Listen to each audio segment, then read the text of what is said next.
Hi welcome to computer science or computer application YouTube channel. നമ്മൾ ഇന്നിവിടെ discuss ചെയ്യാൻ പോകുന്നത് C++ന്റെ ഏറ്റവും ഇമ്പോർട്ടൻ്റ് ആയിട്ടുള്ള ഒരു ടോപ്പിക്കാണ് നമ്മൾ ഡിസ്കസ് ചെയ്യുന്നത്. അപ്പോൾ മറ്റുള്ള ലാംഗ്വേജ്, അതായത് സി എന്ന് പറയുന്ന ലാംഗ്വേജ് അല്ലെങ്കിൽ ബേസിക് എന്ന് പറയുന്ന ലാംഗ്വേജുകളിൽ നിന്നൊക്കെ നമ്മുടെ C++ എന്ന് പറയുന്ന പ്രോഗ്രാമിംഗ് ലാംഗ്വേജിനെ ഡിഫറെൻ്റ് ആക്കുന്ന ചില കൺസെപ്റ്റുകളാണ് നമ്മൾ ഇന്നിവിടെ ഡിസ്കസ് ചെയ്യാൻ പോകുന്നത്. അപ്പോൾ എല്ലാവർക്കും ഒരിക്കൽ കൂടി നമ്മുടെ യൂട്യൂബ് ചാനലിലേക്ക് സ്വാഗതം. അപ്പോൾ ഇവിടെ നമുക്കറിയാം, നോർമലി നമ്മൾ ബേസിക് ആയിട്ട് പറയാന്നുണ്ടെങ്കിൽ നമ്മുടെ ഒരു പ്രോഗ്രാം, ഒരു C++ന്റെ പ്രോഗ്രാം നമുക്ക് പല മെത്തേഡിൽ നമുക്ക് ചെയ്യാം, അല്ലേ? അതിൽ ഇമ്പോർട്ടൻ്റ് ആയിട്ടുള്ള രണ്ട് മെത്തേഡുകൾ നമ്മൾ ഫസ്റ്റ് ഇയറിൽ പഠിച്ചിട്ടുണ്ട്. അൽഗോരിതംസ് എന്ന് പറയുന്ന ചാപ്റ്ററിൽ നമ്മൾ പഠിച്ചിട്ടുണ്ട്. അതായത് ടോപ്പ് ഡൗൺ മെത്തേഡും അതുപോലെ തന്നെ ബോട്ടം അപ്പ് മെത്തേഡും, അങ്ങനെ രണ്ട് മെത്തേഡുകൾ നമ്മൾ ആദ്യം പഠിച്ചിട്ടുണ്ട്.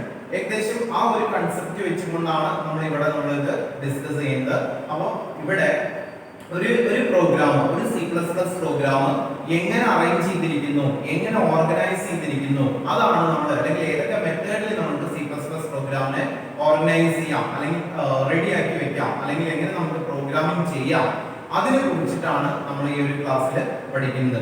അപ്പോൾ ഒരു C++ പ്രോഗ്രാം എങ്ങനെ ഓർഗനൈസ് ചെയ്തിരിക്കുന്നു അതിന് നമ്മൾ പറയുന്ന പേരാണ്, അല്ലെങ്കിൽ നമ്മൾ ഒരു C++ പ്രോഗ്രാമിനെ എങ്ങനെയാണ് ഓർഗനൈസ് ചെയ്തിരിക്കുന്നത് അതിനെ നമ്മൾ പറയുന്ന പേരാണ് പ്രോഗ്രാമിംഗ് പാരഡൈം. എന്താ പറയാ? Programming paradigm. അപ്പോൾ എന്താ പ്രോഗ്രാമിംഗ് പാരഡൈം എന്ന് വെച്ചിട്ടുണ്ടെങ്കിൽ it denotes how the C++ programs are organised, അല്ലേ? അപ്പോൾ എങ്ങനെയാണ് ഒരു C++ പ്രോഗ്രാം ഓർഗനൈസ് ചെയ്തിരിക്കുന്നത് അതിനെ നമ്മൾ പറയുന്ന പേരാണ് പ്രോഗ്രാമിംഗ് പാരഡൈം. ഇവിടെ നമുക്ക് പ്രധാനമായിട്ടും രണ്ട് പാരഡൈംസ് ആണ് പറയാനുള്ളത്, അല്ലെങ്കിൽ രണ്ട് പ്രോഗ്രാമിംഗ് മെത്തേഡുകളാണ് നമുക്ക് ഇവിടെ പറയാനുള്ളത്.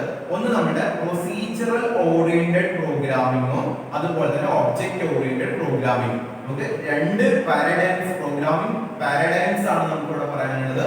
പ്രൊസീജർ ഓറിയന്റഡ് പ്രോഗ്രാമിംഗ് പാരഡൈംസും അതുപോലെ ഒബ്ജക്റ്റ് ഓറിയന്റഡ് പ്രോഗ്രാമിംഗ് പാരഡൈംസും. നമുക്ക് ഇത് രണ്ടും എന്തൊക്കെയാണെന്ന് നോക്കാം, അല്ലെ? പ്രൊസീജർ ഓറിയന്റഡ് പ്രോഗ്രാമിംഗ് പാരഡൈംസ്, അതായത് POPs എന്ന് പറയും, പ്രൊസീജർ ഓറിയന്റഡ് പ്രോഗ്രാമിംഗ് പാരഡൈംസും, പിന്നെ അതുപോലെ തന്നെ ഒബ്ജക്റ്റ് ഓറിയന്റഡ് പ്രോഗ്രാമിംഗ് പാരഡൈംസ്, അതായത് OOPS എന്ന് പറയും, ഒബ്ജക്റ്റ് ഓറിയന്റഡ് പ്രോഗ്രാം. ഓക്കെ, അപ്പോൾ എന്താണ് നമ്മുടെ ഈ POPs, എന്താണ് OOPS എന്ന് നമുക്ക് നോക്കാം. അപ്പൊ ഇവിടെ ഈ നോർമലി നമ്മുടെ C++ അല്ലാത്ത, അല്ലെങ്കിൽ C ലാംഗ്വേജുകളിലൊക്കെ കൂടുതലായിട്ട് ഉപയോഗിച്ചിരുന്ന, അല്ലെങ്കിൽ ബേസിക് എന്ന് പറയുന്ന സോഫ്റ്റ്വെയറിലൊക്കെ, പ്രോഗ്രാമിംഗ് ലാംഗ്വേജിലൊക്കെ ഉപയോഗിച്ചിരുന്ന ഒരു മെത്തേഡായിരുന്നു നമ്മളുടെ ഈ ഒരു പ്രൊസീജറൽ ഓറിയന്റഡ് പ്രോഗ്രാമിംഗ് എന്ന് പറയുന്നത്. അപ്പൊ ഇവിടെ ഈ പ്രൊസീജർ ഓറിയന്റഡ് പ്രോഗ്രാമിംഗിന്റെ പ്രത്യേകത എന്താണെന്ന് വെച്ചാൽ അവിടെ പ്രോഗ്രാമുകളെല്ലാം അറേഞ്ച് ചെയ്യാൻ സിസ്റ്റമാറ്റിക് ആയിട്ടായിരിക്കും അറേഞ്ച് ചെയ്തിട്ടുണ്ടാവുക. അതിലുള്ള ഡാറ്റകളും അതിലുള്ള ഫംഗ്ഷൻസും വളരെ സിസ്റ്റമാറ്റിക് ആയിട്ടായിരിക്കും അറേഞ്ച് ചെയ്തിട്ടുണ്ടാവുക. അതായത് ഒന്ന് കഴിഞ്ഞാൽ ഒന്ന് അടുത്ത്, അങ്ങനെ നമ്മൾ അൽഗോരിതം ചെയ്യില്ലേ, അൽഗോരിതത്തിന് നമ്മൾ പ്രൊസീജർ ആയിട്ട് നമ്മൾ ചെയ്യില്ലേ, 1 by 1 ആയിട്ട്, അതേപോലെ 1 by 1 ആയിട്ട് പ്രൊസീജിയേഴ്സ് മീൻസ് അതുപോലെയുള്ള സ്റ്റേറ്റ്മെന്റ്സുകളും അതുപോലെ ഫംഗ്ഷൻസുകളും ഒക്കെ നമ്മൾ അവിടെ സിസ്റ്റമാറ്റിക് ആയിട്ടായിരിക്കും നമ്മൾ പ്രൊസീജർ ഓറിയന്റഡ് പ്രോഗ്രാമിംഗ് നമ്മൾ അറേഞ്ച് ചെയ്തിട്ടുണ്ടാവുക. ഈ പ്രൊസീജർ ഓറിയന്റഡ് പ്രോഗ്രാമിംഗ് എന്ന് പറയുന്നത് മിക്കവാറും അത്ര വലുപ്പമൊന്നും ഉണ്ടാവില്ല, വളരെ ചെറിയ പ്രോഗ്രാംസ് ഒക്കെയാണ് നമുക്ക് ഈ ഒരു, അല്ലെങ്കിൽ അത്ര ഇമ്പോർട്ടന്റ് ആയിട്ടുള്ള പ്രോഗ്രാമുകളൊന്നും നമുക്ക് പ്രൊസീജർ ഓറിയന്റഡ് പ്രോഗ്രാംസ് വെച്ചിട്ട് നമ്മൾ ചെയ്യാറില്ല. കാരണം എന്താണെന്ന് വെച്ച് കഴിഞ്ഞാൽ ഈ പ്രൊസീജർ ഓറിയന്റഡ് പ്രോഗ്രാമിംഗ് എന്ന് പറയുന്നത് സെക്യൂർ അല്ല. അതിലുള്ള ഡാറ്റകൾ എന്ന് പറയുന്നത് ഏതൊരാൾക്കും എപ്പോൾ വേണമെങ്കിലും എന്ത് ചെയ്യാൻ പറ്റും, അത് ആക്സസ് ചെയ്യാൻ പറ്റും, അല്ലെ? ഏറ്റവും സിമ്പിൾ ആയിട്ട് എക്സാമ്പിൾ പറയുന്നത് നമ്മൾ ഹെഡർ ഫയൽസ് യൂസ് ചെയ്യാറില്ലേ, stdio.h യൂസ് ചെയ്യാറുണ്ട്, stdio യൂസ് ചെയ്യാറുണ്ട്, അതുപോലെ തന്നെ CMath എന്ന് പറയുന്ന ഹെഡർ ഫയൽസ് യൂസ് ചെയ്യാറുണ്ട്. അങ്ങനെ ഒരുപാട് ഹെഡർ ഫയൽസ് നമ്മൾ യൂസ് ചെയ്യാറില്ലേ?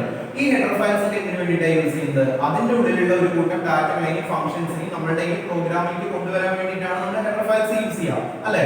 ഇപ്പൊ നമുക്കറിയാം gets, puts അല്ലെങ്കിൽ getchar, putchar പോലുള്ള ഫംഗ്ഷൻസിനെ കൊണ്ടുവരാൻ വേണ്ടിയിട്ടാണ് നമ്മൾ അവിടെ std എന്ന് പറയുന്ന ഒരു ഹെഡർ ഫയൽ യൂസ് ചെയ്യുക. അപ്പൊ അവിടെ ഹാഷ് ഇൻക്ലൂഡ് എന്ന് പറയുന്ന പ്രീപ്രോസസ്ഡ് ഡയറക്റ്റീവ്സിന്റെ കൂടെ നമ്മൾ അവിടെ std എന്ന് പറയുന്ന, അല്ലെങ്കിൽ stdio എന്ന് പറയുന്ന ആ ഒരു ഹെഡർ ഫയൽ നമ്മൾ അവിടെ യൂസ് ചെയ്ത് കഴിഞ്ഞാൽ നമുക്ക് അതിന്റെ ഉള്ളിലുള്ള ഫംഗ്ഷൻസിനും അതിന്റെ ഉള്ളിലുള്ള ഡാറ്റകളെയൊക്കെ നമ്മുടെ ഈ ഒരു പ്രസന്റ് പ്രോഗ്രാമിംഗ് നമുക്ക് ആക്സസ് ചെയ്യാൻ പറ്റും, അല്ലേ? അപ്പൊ അത് സെക്യൂർ ആണെന്ന് പറയാൻ പറ്റുമോ? അതുപോലെ തന്നെ നമ്മൾ ചെയ്യുന്നത് പ്രൊസീജർ ഓറിയന്റഡ് പ്രോഗ്രാമിംഗ് ആയിട്ടാണ് നമ്മൾ ഡാറ്റകളും ഫംഗ്ഷൻസും ഒക്കെ നമ്മൾ പ്രിപ്പയർ ചെയ്യുന്നത്, അല്ലെങ്കിൽ അത് വെച്ചിട്ടാണ് നമ്മൾ പ്രോഗ്രാം പ്രിപ്പയർ ചെയ്യുന്നതെന്ന് വെച്ചിട്ടുണ്ടെങ്കിൽ വേറെ ഏത് പ്രോഗ്രാമിലേക്കും ഏത് ഫംഗ്ഷൻസിലും നമ്മൾ ഈ പ്രോഗ്രാമിന്റെ ഡാറ്റകൾ, അല്ലെങ്കിൽ പ്രോഗ്രാമിൽ ഫീഡ് ചെയ്യുന്ന ഡാറ്റകൾ ആക്സസ് ചെയ്യാൻ പറ്റും. കാരണം എന്താണെന്ന് വെച്ച് കഴിഞ്ഞാൽ അതിന് ആക്സസ് മോഡിഫയർസ് എന്ന് പറയുന്ന ഒരു ഫെസിലിറ്റി ഇല്ല പ്രൊസീജർ ഓറിയന്റഡ് പ്രോഗ്രാമിംഗിൽ. അതായത് C സിക്കും അതുപോലെ തന്നെ ബേസിക് എന്ന് പറയുന്ന സോഫ്റ്റ്വെയറിൽ നിന്നും നമ്മുടെ ആക്സസ് മോഡിഫയേഴ്സ് എന്ന് പറയുന്ന ഒരു ഫെസിലിറ്റി ഇല്ല. ആക്സസ് മോഡിഫയേഴ്സ് എന്ന് പറഞ്ഞിട്ടുണ്ടെങ്കിൽ എന്താണ്, നമ്മൾ ഒരു ഡാറ്റ നമ്മുടെ പ്രോഗ്രാം വഴി നമ്മൾ കൊടുക്കുന്ന അല്ലെങ്കിൽ ഫീഡ് ചെയ്യുന്ന ഡാറ്റകൾ നമ്മുടെ പെർമിഷൻ ഇല്ലാതെ മറ്റാർക്കും ഉപയോഗിക്കാതിരിക്കാൻ വേണ്ടിയിട്ട് നമ്മൾ ചെയ്യുന്ന ചില ഫെസിലിറ്റീസ് അല്ലെങ്കിൽ ചില ഫീച്ചേഴ്സ് ആണ് നമ്മളുടെ ഈ ഒരു എന്താ പറയാ ആക്സസ് മോഡിഫയേഴ്സ് എന്ന് പറഞ്ഞിട്ടുണ്ടെങ്കിൽ. അപ്പൊ ഇവിടെ ഈ പ്രൊസീജിയർ ഓറിയന്റഡ് പ്രോഗ്രാമിന് ആക്സസ് മോഡിഫയേഴ്സ് സെറ്റ് ചെയ്യാൻ പറ്റില്ല. അതുകൊണ്ട് തന്നെ അതിലുള്ള ഡാറ്റകളൊക്കെ എന്ത് ചെയ്യും, ആർക്ക് വേണമെങ്കിലും എപ്പോൾ വേണമെങ്കിലും ആക്സസ് ചെയ്യാം. ഓക്കെ, പക്ഷേ നമ്മുടെ ഒബ്ജക്റ്റ് ഓറിയന്റഡ് പ്രോഗ്രാമിംഗിൽ അങ്ങനെയില്ല. ഒബ്ജക്റ്റ് ഓറിയന്റഡ് പ്രോഗ്രാമിംഗ് എന്ന് പറയുന്നത് ആക്സസ് മോഡിഫയേഴ്സ് ഉണ്ട്. അതായത് ആർക്ക് കാണണം, ആർക്ക് കാണണ്ട, ഏതൊക്കെ ഡാറ്റകൾ മറ്റുള്ളവർക്ക് കൊടുക്കണം, ഏതൊക്കെ ഡാറ്റകൾ അവിടെ പ്രൊട്ടക്ട് ചെയ്ത് വെക്കണം എന്നുള്ള ആക്സസ് മോഡിഫയേഴ്സ് നമുക്ക് ഇതിൽ സെറ്റ് ചെയ്യാം. ഒബ്ജക്റ്റ് ഓറിയന്റഡ് പ്രോഗ്രാമിംഗിൽ നമുക്ക് സെറ്റ് ചെയ്യാം. അതായത് C++, വിഷ്വൽ ബേസിക്, ജാവ പോലെയുള്ള പ്രോഗ്രാമിംഗിൽ നമുക്ക് സെറ്റ് ചെയ്ത് കൊടുക്കാം. ഓക്കെ, അപ്പൊ ഇവിടെ ഈ പ്രൊസീജിയർ ഓറിയന്റഡ് പ്രോഗ്രാമിംഗ് അല്ലെങ്കിൽ ഈ ഒബ്ജക്റ്റ് ഓറിയന്റഡ് പ്രോഗ്രാമിംഗ് എന്ന് പറയുന്നതിന്റെ ഏറ്റവും ഇമ്പോർട്ടന്റ് ആയിട്ടുള്ള ഒരു ഡിഫറൻസ് എന്ന് പറയുന്നത് സെക്യൂരിറ്റി തന്നെയാണ്. അതായത് പ്രൊസീജിയർ ഓറിയന്റഡ് പ്രോഗ്രാമിംഗ് ഡാറ്റകൾക്കൊന്നും എന്തുണ്ടാവില്ല, സെക്യൂരിറ്റി ഉണ്ടാവില്ല, സെക്യൂർ ആവില്ല. കാരണം അതിൽ ആക്സസ് മോഡിഫയേഴ്സ് ഒന്നും നമുക്ക് അതിൽ സെറ്റ് ചെയ്ത് കൊടുക്കാൻ പറ്റില്ല.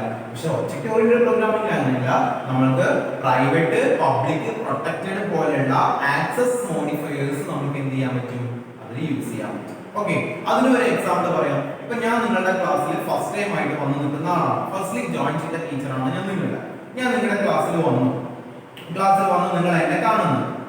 ഓക്കെ, അപ്പൊ ഞാൻ നിങ്ങൾ എന്നെ കാണുന്നുണ്ട്, ഞാൻ നിങ്ങളെയും കാണുന്നുണ്ട്. എന്നെ നോക്കിക്കൊണ്ട് നിങ്ങൾക്ക് എന്റെ പേര്, എന്റെ അഡ്രസ്, എന്റെ മൊബൈൽ നമ്പർ, എന്റെ അക്കൗണ്ട് നമ്പർ എന്തെങ്കിലും നിങ്ങൾക്ക് യൂസ് ചെയ്യാൻ പറ്റുന്നുണ്ടോ, അല്ലെങ്കിൽ എന്തെങ്കിലും നമുക്ക് ഗസ് ചെയ്യാൻ പറ്റുന്നുണ്ടോ? ഉണ്ടോ? ഇല്ലല്ലോ. അപ്പൊ ഞാൻ ഇവിടെ ക്ലാസ്സിൽ വന്നു നിന്നുകൊണ്ട് എന്റെ പേഴ്സണൽ ഡീറ്റെയിൽസ് നിങ്ങൾക്ക് ചെയ്യാൻ പറ്റില്ല. കാരണം അത്തരം personal details it's my private data. Okay, അപ്പൊ ഇനി നിങ്ങൾക്ക് എന്റെ ഇത്തരം പ്രൈവറ്റ് ഡീറ്റെയിൽസ്, എന്റെ പേരും എന്റെ അഡ്രസ്സും എന്റെ ഫോൺ നമ്പറും ഒക്കെ നിങ്ങൾക്ക് വേണമെന്നുണ്ടെങ്കിൽ ആസ്ക് മീ ഫോർ. ഓക്കെ, നിങ്ങൾ എന്നോട് ചോദിക്കണം നിങ്ങളുടെ പേരെന്താ, അല്ലെങ്കിൽ സാറുടെ മൊബൈൽ നമ്പർ എന്താ, എവിടെയാണ് താമസം, എന്നോട് ചോദിക്കണം. ഓക്കെ, അതാണ് നമ്മുടെ ഈ ഒരു കൺസെപ്റ്റ്. ഡാറ്റകൾ സെക്യൂർ അല്ല എന്ന് പറയുന്നത്. ഓക്കെ, നേരെ മറിച്ച് ഞാനൊരു പ്രൊസീജിയർ ഓറിയന്റഡ് പ്രോഗ്രാമിംഗിലാണ് പറയുന്നതെങ്കിൽ ജസ്റ്റ് ഞാൻ ഇവിടെ ക്ലാസ്സിൽ വന്നു നിന്ന് കഴിഞ്ഞാൽ എന്റെ ഫുൾ ഡീറ്റെയിൽസ് നിങ്ങൾക്ക് ആക്സസ് ചെയ്യാൻ പറ്റും, എന്റെ മുഖം നോക്കി നിങ്ങൾക്ക് ആക്സസ് ചെയ്യാൻ പറ്റും. അപ്പൊ അവിടെ എന്റെ ഡാറ്റകൾ അവിടെ പ്രൊട്ടക്റ്റഡ് ആണോ? അല്ല. പക്ഷെ പ്രൊസീജിയർ ഓറിയന്റഡ് പ്രോഗ്രാമിൽ പ്രൊട്ടക്റ്റഡ് അല്ല. നേരെ മറിച്ച് ഒബ്ജക്റ്റ് ഓറിയന്റഡ് പ്രോഗ്രാമിലാണല്ലോ ദാറ്റ്സ് പ്രൊട്ടക്റ്റഡ്. ഓക്കെ, അപ്പൊ എന്റെ ഡീറ്റെയിൽസ് ഞാൻ നിങ്ങൾക്ക് ഷെയർ ചെയ്യണമെന്നുണ്ടെങ്കിൽ അല്ലെങ്കിൽ നിങ്ങൾക്ക് ആവശ്യമുണ്ടെങ്കിൽ just ask me for that information. Okay, അപ്പോൾ അതാണ് ഏറ്റവും ഇമ്പോർട്ടന്റ് ആയിട്ടുള്ള ഒരു കൺസെപ്റ്റ് എന്ന് പറയുന്നത്. പിന്നെ അതുപോലെ തന്നെ ഈ പ്രൊസീജിയർ ഓറിയന്റഡ് പ്രോഗ്രാംസ് എപ്പോഴും അൽഗോരിതം കൺസെപ്റ്റ് വെച്ചുകൊണ്ടാണ് ചെയ്യുക, അല്ലെങ്കിൽ ടോപ്പ് ഡൗൺ മെത്തേഡ് വെച്ചുകൊണ്ടാണ് ചെയ്യുക, ടോപ്പ് ഡൗൺ മെത്തേഡ്. പക്ഷേ ഇവിടെ ഈ ഒബ്ജക്റ്റ് ഓറിയന്റഡ് പ്രോഗ്രാമിംഗ് എന്ന് പറയുന്നത് അവിടെ ഡാറ്റകളായിരിക്കും ബേസ് ആയിട്ട് വരിക, അല്ലെങ്കിൽ ഒബ്ജക്റ്റുകളായിരിക്കും അവിടെ ബേസ് ആയിട്ട് വരിക. ഒബ്ജക്റ്റുകൾ എന്ന് പറഞ്ഞാൽ എന്താ, ഒരു പ്രോഗ്രാമിൽ നമ്മൾ യൂസ് ചെയ്യുന്ന മെമ്പർ ഫംഗ്ഷൻസ് ഇല്ലേ, ഫംഗ്ഷൻസിന് ഡാറ്റകളെയും കൂടി ഒന്നിച്ചൊരു ഗ്രൂപ്പാക്കി മാറ്റുക അല്ലേ, ആ ഒരു കൺസെപ്റ്റ് ആണ്. അത് നമുക്ക് വരും ക്ലാസ്സുകളിൽ പഠിക്കാനുണ്ട്. ആ ഒരു കൺസെപ്റ്റ് നമ്മൾ ഒബ്ജക്റ്റ് എന്ന് പറയാം. അപ്പൊ അതിന് മനസ്സിലാക്കാം. അപ്പൊ ഇവിടെ ഈ പ്രൊസീജിയർ ഓറിയന്റഡ് പ്രോഗ്രാമിംഗിൽ നമ്മൾ അൽഗോരിതം ആണ് കൺസെപ്റ്റ് ആയിട്ട് യൂസ് ചെയ്യാറ്, അല്ലെങ്കിൽ അൽഗോരിതം ഐഡിയ ഉപയോഗിച്ചുകൊണ്ടാണ് നമ്മൾ ഇത്തരം പ്രോഗ്രാമുകൾ ചെയ്യുക, അതായത് സ്റ്റെപ്പ് ബൈ സ്റ്റെപ്പ് ആയിട്ട് ചെയ്യുന്നത്. പക്ഷെ ഈ ഒബ്ജക്റ്റ് ഓറിയന്റഡ് പ്രോഗ്രാമിൽ അങ്ങനെയല്ല, അവിടെ ഒബ്ജക്റ്റ് ആയിരിക്കും അവിടെ ബേസ് ആയിട്ട് വരും. ഓക്കെ, അതുകൊണ്ട് തന്നെ ഒബ്ജക്റ്റ് ബേസ് ആയിട്ട് വരുമ്പോൾ തന്നെ ഇത് എല്ലാം എന്തായിരിക്കും അവിടെ സെക്യൂർ ആവാൻ പറ്റും. കാരണം എന്താണെന്ന് വെച്ചാൽ ഈ ഒബ്ജക്റ്റുകൾക്കൊക്കെ നമുക്ക് എന്ത് സെറ്റ് ചെയ്ത് കൊടുക്കാൻ പറ്റും, ആക്സസ് മോഡിഫയേഴ്സ് സെറ്റ് ചെയ്ത് കൊടുക്കാൻ പറ്റും. ഓക്കെ, പിന്നെ അതുപോലെ തന്നെ ഈ പ്രൊസീജിയർ ഓറിയന്റഡ് പ്രോഗ്രാംസ് എപ്പോഴും ടോപ്പ് ഡൗൺ മെത്തേഡ് ആണെന്ന് പറഞ്ഞു, അതായത് അൽഗോരിതം ബേസ്ഡ് ആണെന്ന് പറഞ്ഞു. പക്ഷേ ഇവിടെ ഈ ഒബ്ജക്റ്റ് ഓറിയന്റഡ് പ്രോഗ്രാമിംഗ് മെത്തേഡ് എന്ന് പറയുന്നത് എന്തായിരിക്കും, ബോട്ടം അപ്പ് മെത്തേഡ് ആണ്. ഓക്കെ, ബോട്ടം അപ്പ് മെത്തേഡ് ആണ്. പിന്നെ അതുപോലെ തന്നെ ഈ പ്രൊസീജിയർ ഓറിയന്റഡ് പ്രോഗ്രാമിംഗ് എന്ന് പറയുന്നത് കമ്പ്യൂട്ടർ മെമ്മറിയിൽ വളരെ കുറച്ച് സ്പേസ് മാത്രമാണ് യൂസ് ചെയ്യുന്നത്. പക്ഷെ ഇവിടെ ഒബ്ജക്റ്റ് ഓറിയന്റഡ് പ്രോഗ്രാമിംഗ് അങ്ങനെയല്ല. ഒബ്ജക്റ്റ് ഓറിയന്റഡ് പ്രോഗ്രാമിംഗ് എന്ന് പറയുന്നത് ലാർജ് കളക്ഷൻ ഓഫ് ഡാറ്റകളൊക്കെ വെച്ചുകൊണ്ട് ക്രിയേറ്റ് ചെയ്യുന്നതാണ് ഒബ്ജക്റ്റ് ഓറിയന്റഡ് പ്രോഗ്രാമിംഗ്. സെക്യൂർ ആയിട്ടുള്ള ഡാറ്റകളെല്ലാം സ്റ്റോർ ചെയ്യുമ്പോൾ അല്ലെങ്കിൽ സെക്യൂർ ആയിട്ടുള്ള ഡാറ്റകളൊക്കെ വെക്കാനുള്ള സോഫ്റ്റ്വെയർസും കാര്യങ്ങളൊക്കെ ഡിസൈൻ ചെയ്യാൻ വേണ്ടിയിട്ടാണ് നമ്മൾ ഏത് മെത്തേഡ് യൂസ് ചെയ്യുക, ചെയ്യാം? ഒബ്ജക്റ്റ് ഓറിയന്റഡ് പ്രോഗ്രാമിംഗ് മെത്തേഡ് നമ്മൾ യൂസ് ചെയ്യും. അതിനും ഒരു എക്സാമ്പിൾ പറയാം. നമ്മൾ കാൽക്കുലേറ്ററിൽ അല്ലെങ്കിൽ വേറെ ഏതെങ്കിലും ചെറിയ ചെറിയ ഉപകരണങ്ങളിലൊക്കെ നമ്മുടെ മൊബൈൽ ഫോണുകളിലൊക്കെ കുറെ സോഫ്റ്റ്വെയർസ് ഉണ്ട് അല്ലെ, ഓപ്പറേറ്റിംഗ് സിസ്റ്റംസും കാര്യങ്ങളൊക്കെ ഉണ്ടാവാറുണ്ട്. ഇപ്പൊ കാൽക്കുലേറ്റർ ആർക്ക് വേണമെങ്കിലും യൂസ് ചെയ്യാം അല്ലെ. ഇപ്പൊ എനിക്ക് യൂസ് ചെയ്യാം, വേറെ ആൾക്ക് യൂസ് ചെയ്യാം. കാരണം അത് പ്രൊട്ടക്റ്റഡ് അല്ല, അത് പ്രൊസീജിയർ ഓറിയന്റഡ് പ്രോഗ്രാമിംഗ് വെച്ചുകൊണ്ട് ഡിസൈൻ ചെയ്തിട്ടുള്ള സോഫ്റ്റ്വെയർസ് ആണ്. ഓക്കെ, നേരെ മറിച്ച് ഒരു ബാങ്കിങ് സിസ്റ്റം അല്ലെങ്കിൽ ഏതെങ്കിലും ഒരു സ്ഥാപനത്തിന്റെ സോഫ്റ്റ്വെയർ അതൊക്കെ എന്ന് പറയുന്നത് അത് പ്രൊട്ടക്റ്റഡ്, അത് ഒബ്ജക്റ്റ് ഓറിയന്റഡ് പ്രോഗ്രാമിംഗ് മെത്തേഡ് വെച്ചുകൊണ്ട് പ്രിപ്പയർ ചെയ്യുന്നതാണ് അല്ലെ. ഇപ്പൊ ബാങ്കിലേക്ക് സിസ്റ്റത്തിൽ ഏത് ഡാറ്റയോ ആർക്ക് വേണമെങ്കിൽ അൺഓർഗനൈസ്ഡ് പേഴ്സൺസിനൊക്കെ ആക്സസ് ചെയ്യാൻ പറ്റുമോ? പറ്റില്ല. ഓക്കെ, അപ്പോൾ നമ്മൾ പറഞ്ഞു ഇവിടെ നമ്മൾ ഒബ്ജക്റ്റ് വെച്ചുകൊണ്ടാണ് നമ്മുടെ ഒബ്ജക്റ്റ് ഓറിയന്റഡ് പ്രോഗ്രാമിംഗ് മെത്തേഡിൽ നമ്മൾ പ്രോഗ്രാമിംഗുകൾ ചെയ്യുക. അതല്ല പ്രൊസീജിയർ ഓറിയന്റഡ് പ്രോഗ്രാമിംഗ് ആണെങ്കിൽ അവിടെ എന്താണ്, അവിടെ ഈ അൽഗോരിതംസും ടോപ്പ് ഡൗൺ മെത്തേഡും അങ്ങനെയുള്ള കാര്യങ്ങളൊക്കെ വെച്ചുകൊണ്ടാണ് നമ്മൾ പ്രോഗ്രാം ചെയ്യുക. അതുപോലെ തന്നെ കമ്പൈൻഡ് മെമ്മറി പ്രൊസീജിയർ ഓറിയന്റഡ് പ്രോഗ്രാമിൽ കമ്പൈൻഡ് മെമ്മറി വളരെ കുറച്ച് മാത്രമാണ് യൂസ് ചെയ്യുന്നത്. കാരണം അവിടെ ചെറിയ ചെറിയ പ്രോഗ്രാംസും ചെറിയ ചെറിയ ഡാറ്റകളൊക്കെയാണ് നമ്മൾ സ്റ്റോർ ചെയ്യാറ്. പക്ഷെ ഇവിടെ ഒബ്ജക്റ്റ് ഓറിയന്റഡ് പ്രോഗ്രാമിംഗിൽ അങ്ങനെയല്ല. ഒബ്ജക്റ്റ് ഓറിയന്റഡ് പ്രോഗ്രാമിംഗ് എന്ന് പറയുന്നത് ഈ പ്രൊസീജിയർ ഓറിയന്റഡ് പ്രോഗ്രാമിംഗിനെ അപേക്ഷിച്ച് കൂടുതൽ ഡാറ്റകൾ സ്റ്റോർ ചെയ്യും. അതുകൊണ്ട് തന്നെ കൂടുതൽ സ്പേസും അവിടെ ചെയ്യാൻ പറ്റുന്നത് ആക്സസ് ചെയ്യുന്നു. ഓക്കെ, പിന്നെ അതുപോലെ തന്നെ നമ്മുടെ ഈ പ്രൊസീജിയർ ഓറിയന്റഡ് പ്രോഗ്രാമിംഗിലെ ഡാറ്റകൾ, അതുപോലെ ഇമ്പോർട്ടന്റ് ആയിട്ടുള്ള ഡാറ്റകൾ പബ്ലിക്കിന്റെ ഇടുന്ന അല്ലെങ്കിൽ പബ്ലിക്കിന്റെ മുന്നിൽ നിന്ന് പബ്ലിക്കിന് ആക്സസ് ചെയ്യാൻ പറ്റാത്ത രീതിയിൽ നമുക്ക് എന്ത് ചെയ്യാൻ പറ്റില്ല, ഹൈഡ് ചെയ്ത് വെക്കാൻ പറ്റില്ല. പക്ഷെ നമ്മുടെ ഒബ്ജക്റ്റ് ഓറിയന്റഡ് മെത്തേഡിൽ നമുക്ക് എന്ത് ചെയ്യാൻ പറ്റും, അത്തരം ഡാറ്റകൾ നമുക്ക് ഹൈഡ് ചെയ്ത് വെക്കാൻ പറ്റും. ഓക്കെ ഓക്കെ, അപ്പൊ ഇവിടെ ഈ പ്രൊസീജിയർ ഓറിയന്റഡ് പ്രോഗ്രാമിംഗിന് എക്സാമ്പിൾ ആണ് നമ്മുടെ സി, ബേസിക്, അതുപോലെ വിഷ്വൽ ബേസിക് പോലെയുള്ള സോഫ്റ്റ്വെയർസ് ഒക്കെ എക്സാമ്പിൾ ആണ്. പ്രൊസീജിയർ ഓറിയന്റഡ് പ്രോഗ്രാമിംഗിൽ എക്സാമ്പിൾ ആണ്.